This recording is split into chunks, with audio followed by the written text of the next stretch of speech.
Hello and welcome to the Sunday Pulse. We're on this camera. Brilliant. Awesome. Guys, welcome to the Sunday Pulse. Today is April 5th, 2013, and on this day in StarCraft 2 history, we're now on this camera. IPL 4 was going on. It was only a year ago where Alive made an epic run all the way to the finals where he was challenged by Squirtle in 2 best-of-5s. Squirtle would win the first one 3-2, but Alive with 3-0, and the tournament was going really late, but the fans were abuzz with all the great StarCraft 2 action. Alive took home $40,000 in prize cash. We have a really cool show today for you guys. We're going to be doing another roundtable rapid-fire discussion show where we throw out news topics, questions, and we're going to have a battle between the contestants of wit and articulation. Tonight's topics include players in Korea like Suffi and Phoenix, the return of Pro League, GSL, GSTL, and what on earth is going on with WCS and Blizzard. Of course, wrapping up the night will be Frodan's final fun fact frenzy. It's a real thing.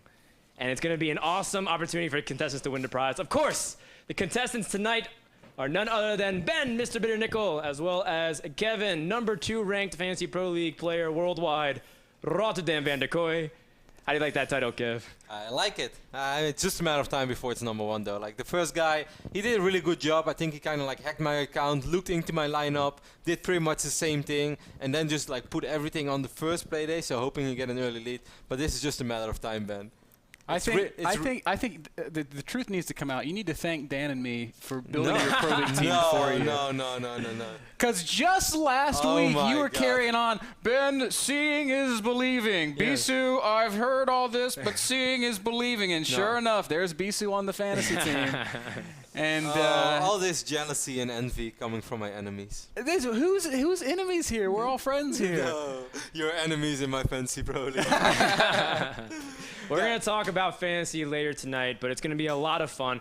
Guys, for those of you who may be watching the show this week and didn't catch last week, we're going to be issuing out points throughout the rest of the night based off of how well they argue, how well they're able to say everything within a concise time limit. We're going to have 30 seconds to 1 minute to discuss everything, and maybe even how good they look.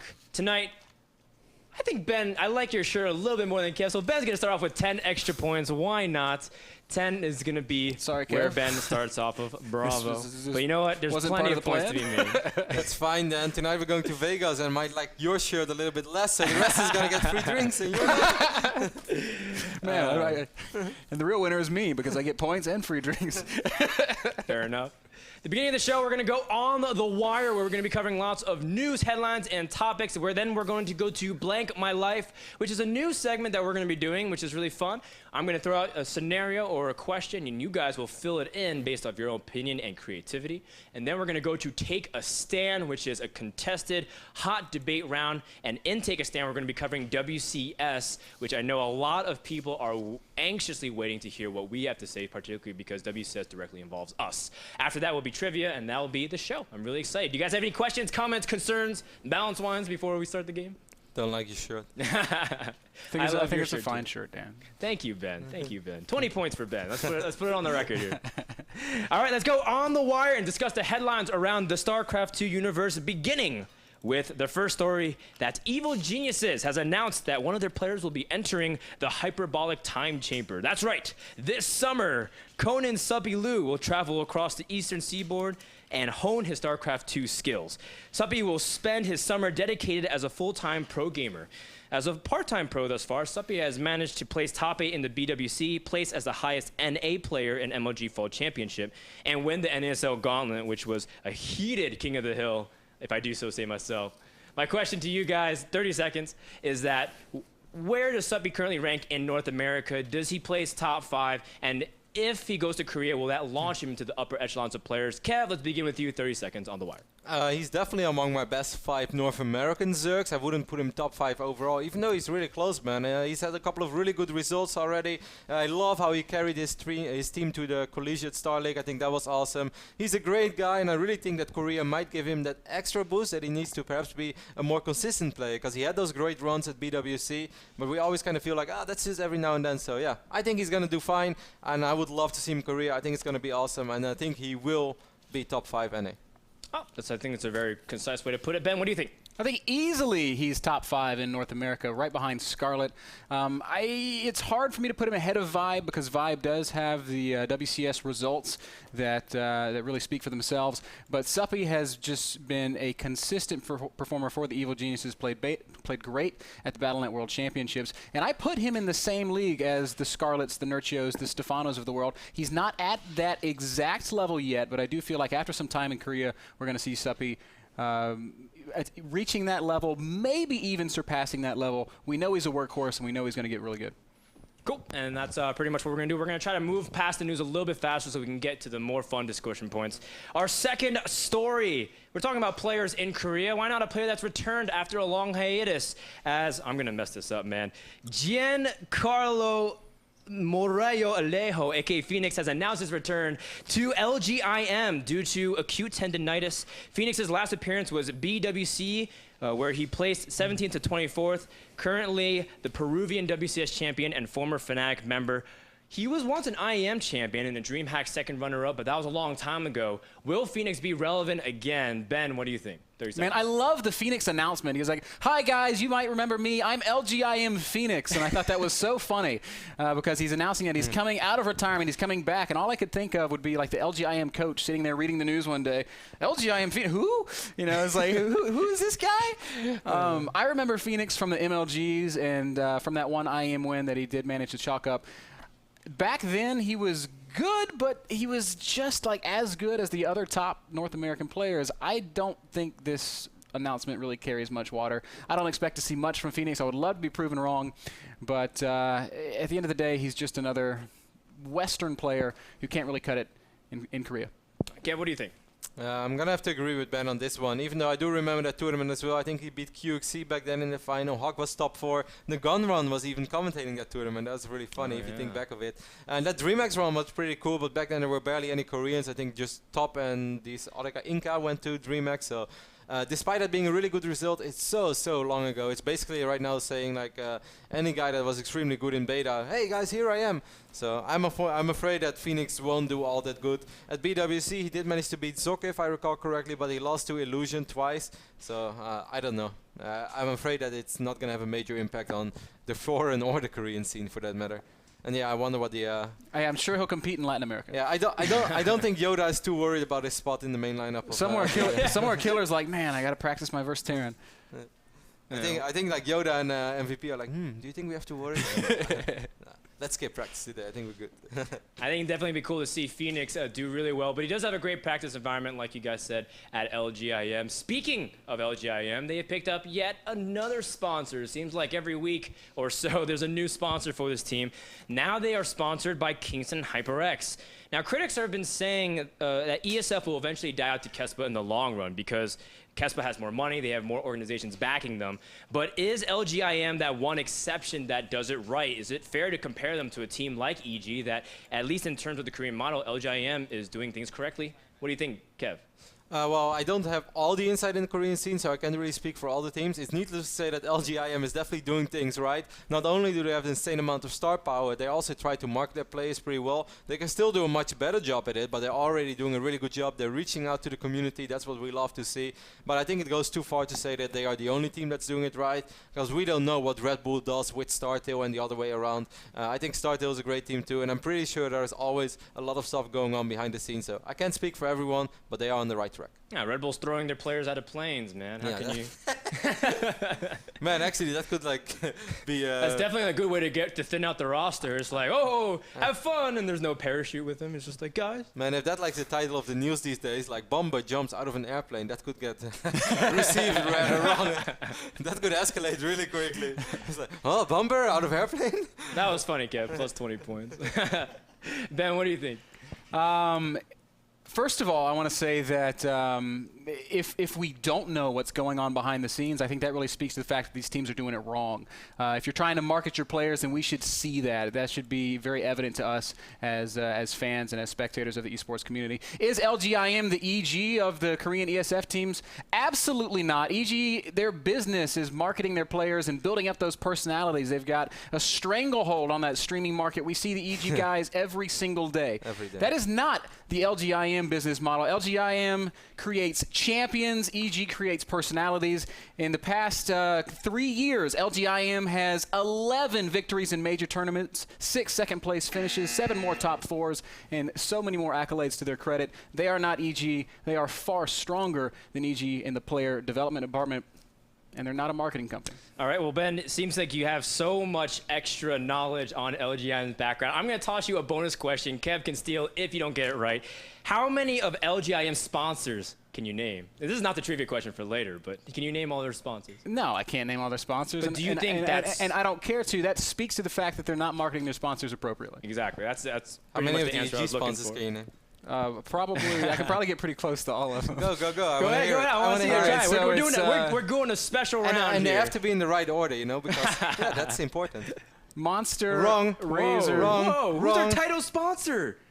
What, raid call? Yes. Who cares about order? I'm just naming off the No, ones that's that come really to mind. important. Because every time I see an EG player, I see that freaking monster drink right there beside their face. So as far as I'm concerned, that's the primary sponsor. It's EGTL JYPRC, man. For those of you who don't know, LGM has a very good sponsor list. It's LG, SteelSeries, Kingston HyperX, AS Rock, Coca-Cola. The list goes on. Go to team-im.com. Show your support for these guys. Our next story, we're talking about Korea. We're still going to be around there, is that Pro League has finally returned. Guys, I am so excited. Immediately off the bat, we had an intense series between KT Rolster and SK Telecom T1, going all the way to the ace match between Rain and Flash. Shout out to EGTL as well, as Jaedong was able to ace for his team following strong performances by newcomers Oz and Alive. Games will continue until Tuesday before the first week ends. I have been pining for Pro League to start, and I am loving it like a college white girl loves her Nutella. Guys, what are some of the big stories coming out of Pro League thus far, and which players have you guys been focusing on? Dan, I'm glad you asked. No, you're not going to go there. Oh, I'm going there. Oh, my God. Hitman who? Hitman. Why is Hitman so good? Hitman. Check out this engagement from Hitman. Hitman don't care. Nobody 6 pools like Hitman 6 pools. Hitman. That was a Hitman. Hitman. I cannot see him beating Hitman. What? Hitman. The Hitman. Oh man. So, I gotta say, we've been saying it for weeks and weeks and weeks. KT Rolster, what's up? I did not know you actually put that You told me you were going to do something special, man. I didn't know you were going to do that. Well played. You doubled up your points on that one, Ben. Kev, 30 seconds. What do you got? Well, sometimes you say it best when you say nothing at all. If there's one thing that has really spoken to me so far, Ben, then it's been... Coach Park! It took me a second to get that, man. How awesome is Coach Park, though? Speak to that for a little bit. I mean, I can't say what he did for the players, but the way that I look at him, I think he's extremely awesome. We had so much fun joking about Coach Park last night, in a good way, of course, though, guys. But yeah, I really think so far the #1 story out of Pro League, without a doubt, EGTL beating the Woojing Stars. Come on. The team that's in 8th place defeats the team that's 1st place. They were on a 16-game losing streak. Defeating Woojing Stars, I think, is super impressive. And if even Coach Park almost cracks a smile, you know you're doing it right. Even high-five Jaedong, man. I was like, whoa. And I love the emotion of Jaedong as well when he was winning. He was like such a happy kid. He's like, yes. I think everyone who was watching is like, oh, that's so cool. No, I'm really loving it. That's definitely the biggest story so far. It's been awesome to see that the players are talking about like how Hotz is basically like their rookie years, because they're so excited. They want to prove themselves in a new game, and they didn't really get a chance to prove themselves on Wings of Liberty to the fullest because they came so late. Hotz is a new game, and I want to ask you guys, what are some of the players you are really focusing on for round 4, even going into Heart of the Storm expansion now that Pro League has begun? Ben. You know, Dan, I'm glad you asked. No! No, really, roll it. No, not again.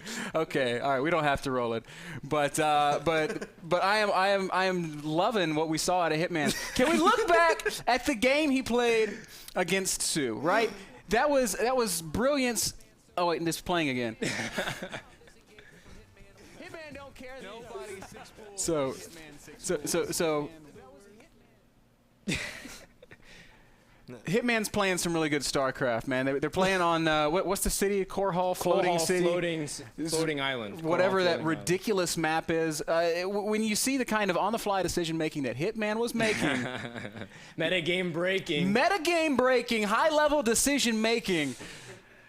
You're the one pulling out the rhymes, man, not me. That's right. Delicious cake skills he's baking. All right, Ben, you can only oversaturate your answers so much. Only 10 points. Kev, who are some of the players you're focusing on? I mean, I'm obviously focusing on the guys that I've been watching in the past as well. I love watching Rain, so I will always focus on him, and he's been coming through big time as well, defeating Flash in the Ace match. But obviously, I was really curious to see how are Oz and Alive going to perform. And man, Oz winning his PvP, that's really great news for EGTL, and he played a solid game, no doubt. One or two minor flaws, like I think he reacted a little bit too late to that forced talk about. Other than that, Oz played a great game, but it's kind of what I expected from Oz. Alive was a bigger question mark for me, and Ben kind of made fun of Alive last week, and I said, well, we will see. And I think Alive played so freaking good last night on Whirlwind. I was really, really impressed by his multitasking. He looked quick, he looked up to par with the guy he was playing. I was blown away, man. Jaw-dropping good play, and I was really, really happy to see that. Yeah, absolutely. You want to follow up on that? Yeah, I just want to, I'm not trying to even debate. I just want to discuss for just a second, like the positive response that EGTL seems to be making to Coach Park. You guys already touched on that a little bit. But these Korean players seem to be responding well under that proper leadership that we can pretty much agree EG has been lacking. Alex Garfield came on the show and said so just a couple of weeks ago. I think that it's still early to say it, but if those players can go from what we saw at the end of round 3 to what we're seeing here at the beginning of round 4, man, could we really see that miracle run to EGTL in the playoffs? Yeah, well, maybe, Ben, maybe, and I'm really excited to see it. Definitely, guys, if you haven't had an opportunity, check out Pro League. You can watch all their stuff at twitch.tv/SC2Pro League or youtube.com/esportstv. It's going to be playing even tonight, and as well as tomorrow night. Some matches are going to be happening. Definitely check it out. But, guys, we're here also to discuss something that Rotterdam is really excited for, Fantasy Pro League. Now, this is something that I've been trying to introduce these guys last season of Pro League, which is the previous round, and they finally had one season of experience, but then this round they went all out. Let's talk about your Fantasy Pro League teams and talk about some of the successes as well as the failures, maybe the reason behind the picks. Let's begin with Ben. Sure. Ben, how did your Pro League team come about? Let's can we bring up the graphic, because I want to read through it along with you guys so that we can all sort of see it together. There's my team. That's a out-of-date graphic, unfortunately. I don't have Free on my team. I alternated Free for Argo. Why didn't you have Hitman as your captain, man? You know, He's your point. He's the point difference maker. If you're tied with somebody, your captain determines your points. The truth is, I don't think it makes much of a difference. I'm not going to get rid of Hitman. He's very clearly there on the team. I picked up Bisu because I was singing his praises last week. I love Bisu. Crazy Hydra is not on my team anymore. I got rid of him for somebody else. This is just an unfortunate. You know what? I'll pull it up on my screen so you guys can see my team. Okay, cool. Let's visit Kev's graphic real quick, and then we'll come back to you, Ben. Kev, explain your rationale behind your Pro League now that you have hindsight as well as apparently some foresight. Well, all right. Sometimes then I think everything speaks for itself, but let me go through it. Argo, I actually had him on my team already last season. I thought he was really good, even though last season didn't score all the points. I heard good things about him, and I definitely heard that he's been doing really well in the in-house games as well. So I picked Argo. He was pretty cheap on the team, so I was like, all right, you know what? Last season I loved this play. He didn't win all of his games, but I thought it seemed like a solid pick. Bisu was ridiculously cheap, and I didn't have him on my team first, but after they posted the lineups for week 1, I was like, well, if Bisu is going to play, I might as well just get him. It's only 2 points. No biggie. I had a lot of points left, so I was like, you know what? I'm going to go all out. I'm going to get innovation. In my opinion, the best Terran player in the world. Really? Yes, of course I have Rain as my captain because, hey, you guys know how much I love Rain. If I watch Rain play, I'm just always extremely blown away by his play. So that was a no-brainer for me. That was just like, I get Rain first and the rest of my team I build around Rain. That's how it goes. He's the MVP. Jaedong was really cheap as well, and I really thought, like, you know what, maybe with Coach Park, maybe EGTL is going to do better. If they are going to do better, Jaedong is definitely going to be one of the front guys of them. So I figured it made sense to get him on my team. And last, I really loved his play at MLG, so I was like, you know what, I squeeze him in. And for the team, you know what, I didn't have many points left on that moment, so I was like, I believe in EGTL. They might not win all their games, but I did believe they were going to do so much better than before. They were the cheapest team out there. I was like, you know what, bomb, EGTL. And you know what? And you know what happened then? You know what happened. I know what happened. Coach Bark happened. Ben, have you finally pulled up your team? My team's I'm about to dock you on the some screen points here for because it's all good. Actually, we've got quite a few similarities, Kevin and I. I'm convinced that he picked up Bisu because of my riveting speech last week. I took Argo after we were, as a group, discussing how Major said he played in in-house games over in Korea. He won something like 24-3, and so I immediately made the change, got Argo on the team. I agree with Kevin about innovation. I think that he is, if he's not the best Terran in the world, he's the second best Terran in the world, right behind Flash. I've always been a big fan of Baby ever since back in the Brood War days. I'm a big believer. Hitman, of course, speaks for himself. And Effort, I think, is a Zerg player that will continue to improve and played well at the end of the last round, so I think we're going to see more good stuff out of him. One of the reasons why I got... Yeah, you had so much time to speak already, man. What more do you want to say? I just want to squeeze in that, like, one more reason why I got Bisu as well. Yes, he was playing, but it's also nice to have him on SKT1 because I do think that SKT1 has a ridiculously stacked roster right now, so getting Bisu on the team is always additional points. Strong final point to wrap up that section of the news. And again, I completely agree. I have a pretty good Fantasy Pro League team, but Kev is ranked number 2 worldwide right now. Let's see how well he can do. We'll check in again next week. That comes to our last story of the On the Wire. Guys, this one's a really big one, and I know Ben and Kev are very excited to say. With the gigantic news bomb in Korea earlier this week, Blizzard has been swarming to prepare things for their first season of WCS. The hype behind this $1.6 million Tri-League system has been astronomical as fans eagerly await to see more regional competition to inspire local heroes. Now, here's where it gets interesting. In an interview with PC Gamer, Mike Morheim and Itzik Ben Bassat stated that their intent is to create a storyline that's much easier to follow, but they also capped it off with saying, quote, "We were told the other day that by the numbers, Starcraft is bigger than the National Hockey League. If you look at the last month, MLG Dallas had record-breaking concurrent viewers, and even Heart of the Swarm release was really successful with high viewership numbers. The numbers this year are double the numbers of last year, and we hope to see this trend continuing." Ben, Kev, what in the name of Flash is actually happening here? Starcraft is one of the biggest games in the world, but the National Hockey League is the premier sports association.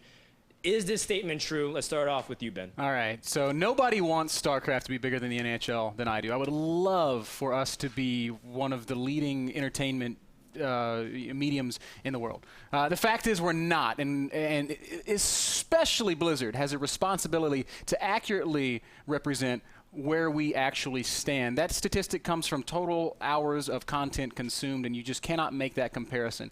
What you should really look at is the amount of money that's being generated by our scene. Are our teams profitable? Are our tournament organizers making cash? If you look at the NHL, there is a lot of money being thrown around. And I'm going to talk right through this buzzer because I've got a soapbox to stand on. In 2012-2013, the NHL hosted 273,000 fans at live events. At live events, that is not counting the people that tune in. Those are 273,000 people that bought tickets and that spent money on concessions and that were investing into the NHL. That generates revenue. According to Forbes, the average NHL team is worth $282 million. That is the average team. That is the mid-tier team. Those are the what is a mid-tier? Those are the Fanatics and the MYMs and are those higher-tier tems? No, he's talking about mid-tier teams in esports. Well, Fnatic is not. Fnatic is not really a mid-tier team. Fnatic is one of the biggest. Okay, so is Fnatic worth $282 million? Is one of the biggest? Absolutely, they are not. The richest team in the NHL is the Toronto Maple Leafs. Last year, they profited $81 million. That's so bad. By contrast, the poorest team in the NHL lost. They were negative $10 million. $10 million thrown away. If you gave me $10 million, I could sustain StarCraft 2 for 10 years easily. It is reported that NHL teams are valued today more highly than they ever have been, and 6 years back, before they reached these high levels of value, you could sell one jersey and make $450,000. Stanley Cup tickets went on sale. They averaged $450 a ticket. Nobody in esports except for the developer is making money. And Blizzard is being irresponsible, walking around saying StarCraft is bigger than the NHL. Okay. Until we are all profiting, we're not even comparable. Great start, Ben. Loved your facts. And you did go over time, but you know what? That's a really strong statement. I really want to hear what Kev has to say. And we'll shut off the timer, too, for Kev in this regard. Kev, you have the floor.